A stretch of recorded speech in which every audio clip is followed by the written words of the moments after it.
Please rise. The court is now in session. The Honorable Judge Mary J.D. Jimenez is presiding.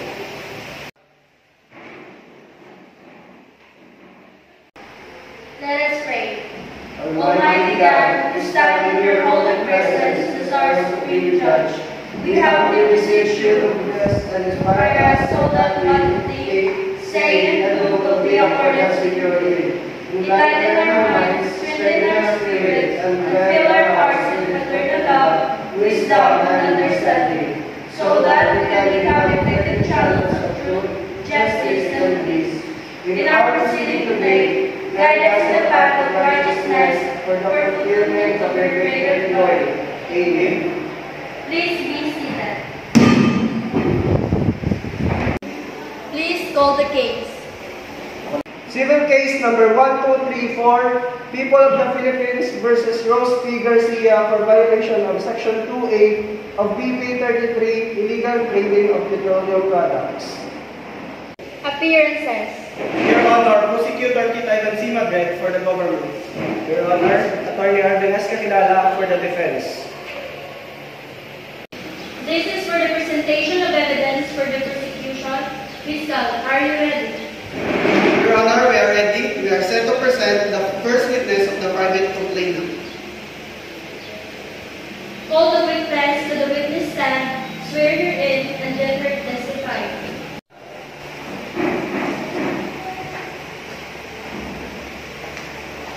Please raise your right hand. Do you swear to tell the truth, the whole truth, and nothing but the truth? I do. Please state your name, age, place of residency, and occupation. I am Police Sergeant Michelle Villanueva, 35 years old, and currently living in Puro, Carmen, Barangay Daga, Cali City.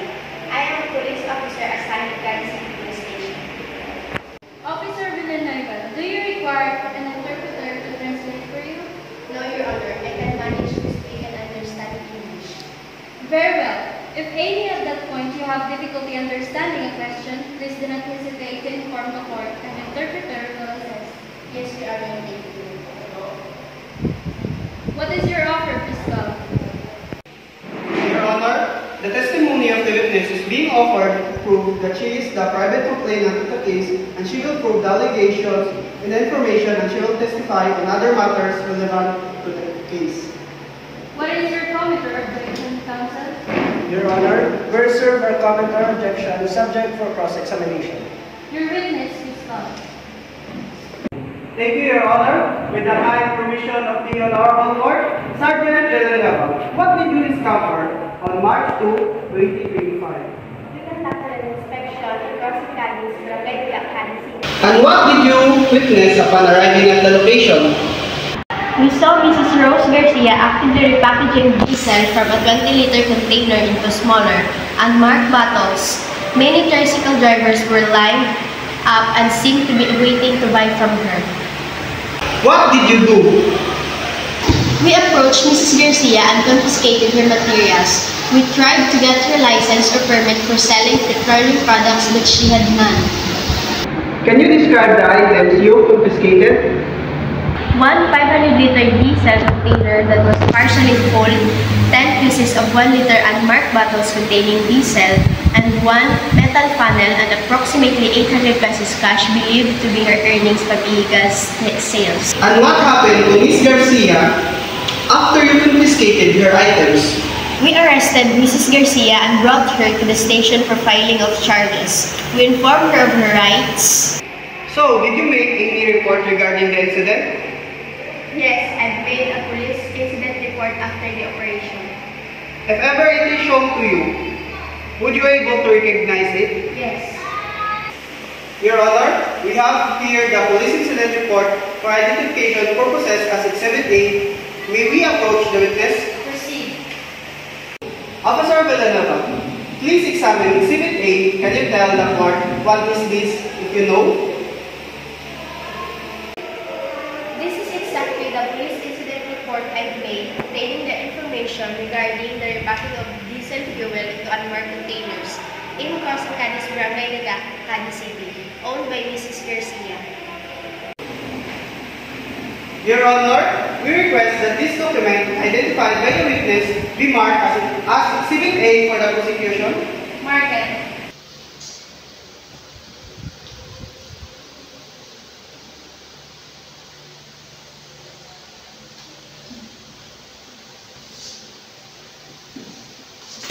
I have no further question, Your Honor. Counsel, any cross-examination questions? Yes, Your Honor. Thank you. Sergeant Villanueva, you mentioned the confidential informant. Can you tell the court anything about this informant? Their background, their relationship, if any, to Ms. Garcia, and the specifics of the information provided. We need to assess the reliability of this source. For the safety of our informant, we cannot disclose their personal information.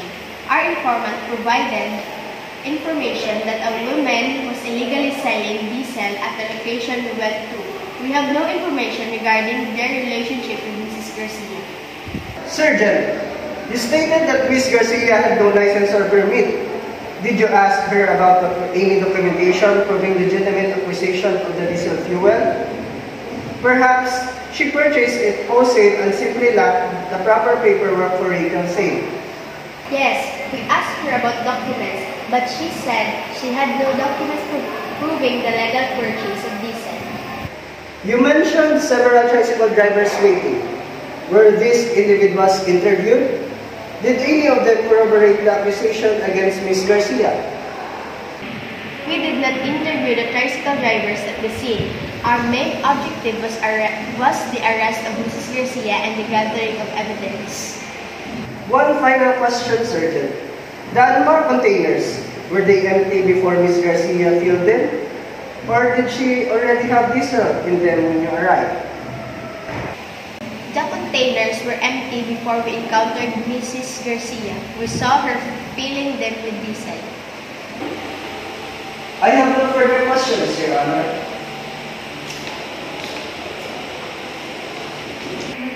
Fiscal, any redirect questions?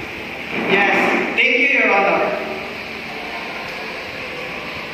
Sergeant Villanueva, in your experience, is the repackaging of diesel fuel into smaller, unmarked containers a common tactic used by those involved in the legal sale of petroleum products?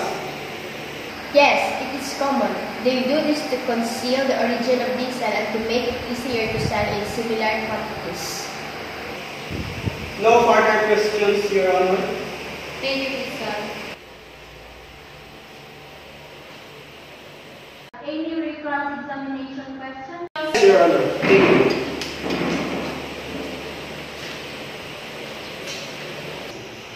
Sergeant Villanueva, you stated that repacking diesel into smaller containers is a common tactic among those individuals involved in illegal sales. However, isn't it also possible that Ms. Garcia purchased the diesel legally involved and was simply repacking it for her own personal use? Perhaps for her own transport or for other legitimate purposes? Your statement about common tactics doesn't necessarily prove criminal intent. While it's possible she purchased the diesel legally, the lack of any documentation to support that claim, coupled with the significant quantity of diesel and the presence of numerous waiting customers, strongly suggests an intent to sell illegally.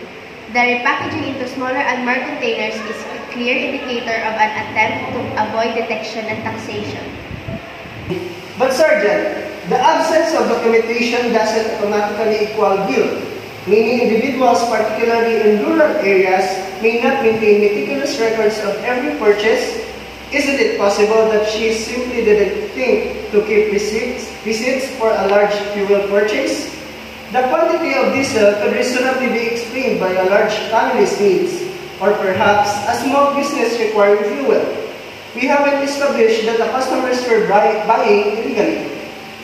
With all due respect, Attorney Kakilala, the quantity of diesel seized from exceeds what would be considered normal personal or even small in business use.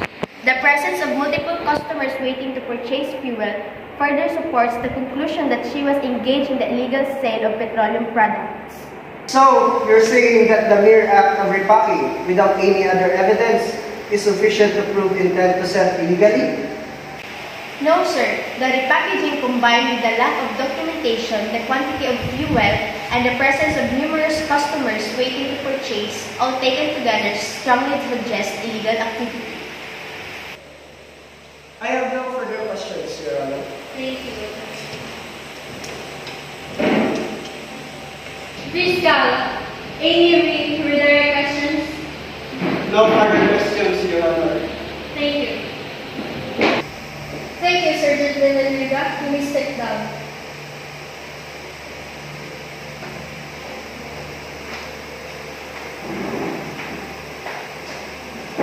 The prosecution rests its case. The prosecution has rested. Is the defense ready to present its evidence? Yes, Your Honor. The defense calls the accused Ms. Rosemary Garcia to stand. Please call the accused to the witness stand, swear her in, and give her testify.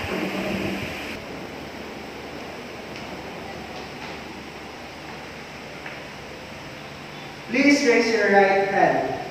Do you swear to tell the truth, the whole truth, and nothing but the truth? I do. Please state your name, age, place of residency, and occupation. I'm Rose P. Garcia, 40 years old, currently living in Crossing Cadiz, Barangay Cadiz City, and currently unemployed. Ms. Garcia, do you require an interpreter to translate for you? No, Your Honor, I can manage to speak and understand English. Very well. If at any point you have difficulty understanding a question, please do not hesitate to inform the court and interpreter will assist. Yes, Your Honor, thank you. Thank you. What is your offer, counsel? Your Honor, the defense offered the testimony of the accused Ms. Rose P. Garcia to prove that she is not guilty of the allegations against her and to testify on other matters relevant to the case. Please, Cal, any comment or objection? Your Honor, we reserve our comment or objection subject for cross-examination. Defense, proceed with your direct examination. Thank you, Your Honor. Ms. Garcia, on March 2, 2025, were you engaged in the illegal sale of petroleum products as alleged by the prosecution? No, I was not. Please describe your activities on that day. I was repackaging diesel fuel. I had purchased a large quantity of diesel earlier that week from my tricycle. I was transferring it into a smaller container for easier use. I intended to use it for my tricycle and for some small tasks around my home. Did you have any license or permits to sell petroleum products? No, sir, I do not. I am not in the business of selling fuel. Did you have any receipts or documentation related to the purchase of diesel fuel? Unfortunately, I did not keep the receipt.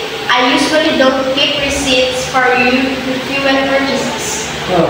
Can you explain the presence of several tricycle drivers near you at the time of your arrest? I was near the crossing. It's common area where people gather. Some tricycle drivers was there, but I wasn't selling them anything. So, Ms. Garcia, did you intend to sell the diesel fuel illegally? No, sir. I intended to use it for my own needs. Thank you, Ms. Garcia. That concludes my direct examination. No further questions, Your Honor. Please, Cal, any cross-examination question? Yes, Your Honor. Proceed. Thank you, Your Honor. Ms. Garcia, you stated that you purchased a large quantity of diesel for your tricycle and for small tasks around your home. However, the amount of diesel seized, a partially full 20-liter container and 10 1-liter bottles, significantly exceeds the typical needs of a single tricycle. Can you explain this discrepancy? I anticipated needing more fuel in the coming weeks, and as I mentioned, I was planning a trip. A trip that would require 10 liters of additional fuel beyond what's already in your tricycle stock? That seems excessive, doesn't it?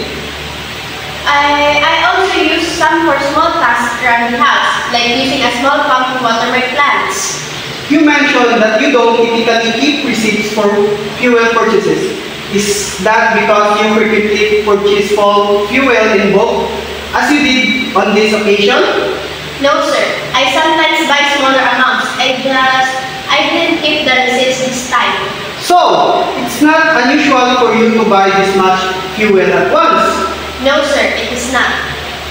Yet you had no receipt to prove your purchase. Isn't that rather convenient?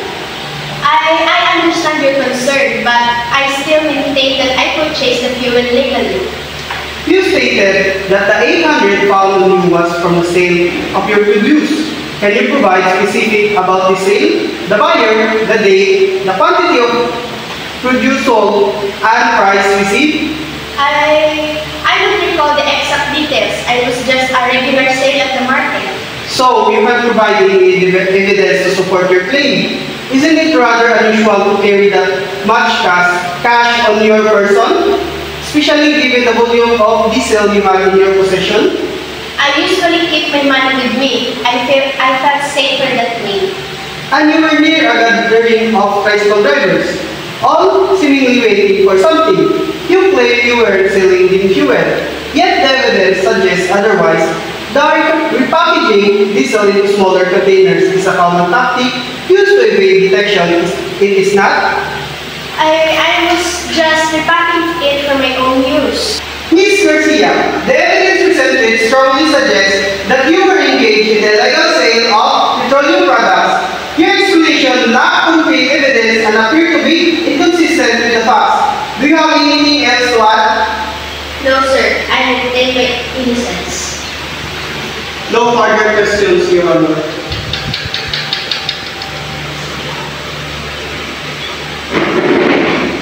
Counsel, any redirect questions? Yes, Your Honor.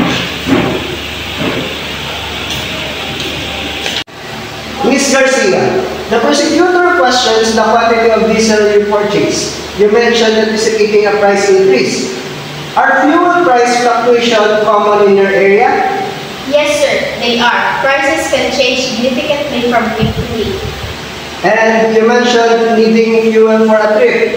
Could you elaborate on that trip and why you needed that much fuel? Yes, sir. I was planning a trip with my family in Kapustuhan, which is quick distance from here. My tricycle is very fuel efficient and I wanted to ensure I had enough fuel for the round trip, considering potential delays or unexpected circumstances. The prosecutor also questions the lack of a receipt. You mentioned that it's not uncommon in your community not to receive or keep receipts, especially for bulk purchases from smaller suppliers. Is that accurate? Yes, sir. It is. Many people in my barangay buy fuel this way. The prosecutor suggested that the repacking of the fuel was a tactic to evade detection. However, you maintain that you were repacking it for convenience. Can you explain why you found it more convenient to use smaller containers? Yes, sir. The larger container is heavy and difficult to handle, especially when filling my tricycle tank. The smaller containers are much easier to manage. Thank you, Ms. Garcia. No further questions, Your Honor. Fiscal, any recross-examination question? Yes, Your Honor. Proceed. Thank you, Your Honor. Ms. Garcia, you now claim you were preparing a trip to Camp Pistuhan. Why wasn't this mentioned earlier? This is a significant detail that could have easily been included in your initial testimony. I was nervous and didn't think of it that time. Conventionally, this new information explains the large quantity of fuel. However, you still haven't provided any details about this trip, dates, specifics of visit. Why the lack of specifics? I didn't plan it out in detail. It was a spontaneous decision. Spontaneous, yet you managed to purchase a significant amount of fuel in anticipation? That hardly seems spontaneous. I often buy fuel in bulk when I can. Your explanations remain vague and lack concrete evidence. These inconsistencies in your testimony, coupled with the circumstances evidence strongly suggest you were engaged in illegal activities. Do you have anything further to add? No, sir. No further questions, Your Honor. Thank you, Fiscal.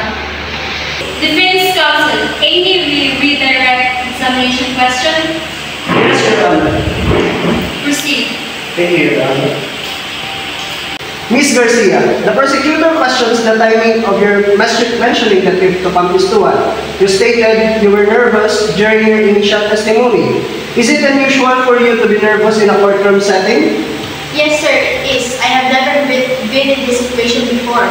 The prosecutor also questions the lack of specific regarding to your trip. Given the spontaneous nature of the trip, is it unusual for you to have detailed plans beforehand? Yes, sir. I usually make this decision rather quickly. The prosecutor emphasized the lack of concrete evidence supporting your claims. However, the prosecution's case is also based largely on circumstantial evidence. Is it fair to say that both sides rely on interpretation of the available evidence? Yes, sir. I believe so. Thank you, Ms. Garcia. No further questions, Your Honor. Thank you, Counsel. The prosecution has concluded its presentation of evidence. Mr. Prosecutor, do you rest your case? Yes, Your Honor. The prosecution rests its case. The defense has concluded its presentation of evidence. Mr. Defense Attorney, do you rest your case? Yes, Your Honor. The defense rests its case. Very well. Both sides have rested their cases. We will now proceed to your closing arguments. Mr. Prosecutor, you may begin your closing statement. Your Honor, members of the jury, the evidence presented in this case overwhelmingly demonstrates the guilt of Ms. Rose P. Garcia. The prosecution have proven beyond a reasonable doubt that Ms. Garcia was engaged in the illegal sale of petroleum products. The sheer quantity of diesel fuel seized far exceeding the needs of a single tricycle owner speaks volumes. The repackaging of the fuel into smaller containers, a common tactic used to evade detection, further strengthens our case. The presence of numerous tricycle drivers waiting near Ms. Garcia at the time of the arrest strongly suggests an ongoing illegal operation. The lack of any documentation supporting a legitimate purchase of such a quantity of fuel, coupled with the explained 800 pesos found in her possession, adds to the compelling evidence against her. While the defense has attempted to offer alternative explanations, these explanations are unsubstantiated and lack the complete evidence to support them. The inconsistency in Ms. Garcia's testimony further weakened her defense. We urge you to carefully consider the totality of evidence and to find Ms. Garcia guilty as charged. Thank you, Crystal. Defense Attorney, you may now present your closing argument. Your Honor, members of the jury, the prosecution has presented a case built largely on circumstantial evidence and speculation. While Ms. Garcia was indeed found with a significant quantity of diesel fuel, the prosecution has failed to definitively prove her intent to sell it illegally. The absence of receipts is not in itself proof of guilt. Many individuals in our community, particularly those purchasing fuel in bulk from smaller, informal suppliers, do not always receive or retain receipts. The presence of tricycle drivers near Ms. Garcia does not automatically imply illegal sales. It's a common gathering point. The explanation provided by Ms. Garcia regarding the origin of the money found in her possession, while lacking detailed specific, is not inherently impossible. The prosecution case rests on assumptions and interpretation of circumstantial evidence, not on concrete proof of illegal sales transactions. We urge you to consider the lack of direct evidence, the inconsistencies in the prosecution's narrative, and the reasonable doubt cast upon the prosecution's claim. We believe that the prosecution has not met its burden of proof beyond a reasonable doubt, and we will therefore urge you to find Ms. Garcia not guilty. Thank you, Counsel. After hearing the closing arguments of both parties, the court considered and finds the accused, Mrs. Rose P. Garcia, not guilty of violating Batas Pambansa Bilang 33, Section 2A, due to insufficient evidence of intent to sell petroleum products illegally.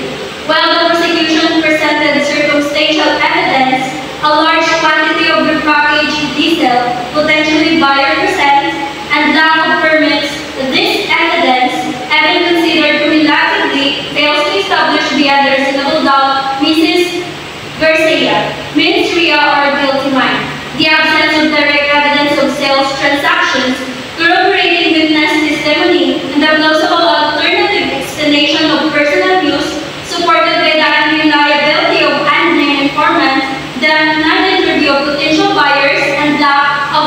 interpretation of the legal accusation, create reasonable doubt, precluding a guilty verdict under Article 12 of Revised Penal Code and the Rules of Court Evidentiary Standards, requiring proof beyond reasonable doubt and allowing for alternative interpretation of circumstantial evidence. Therefore,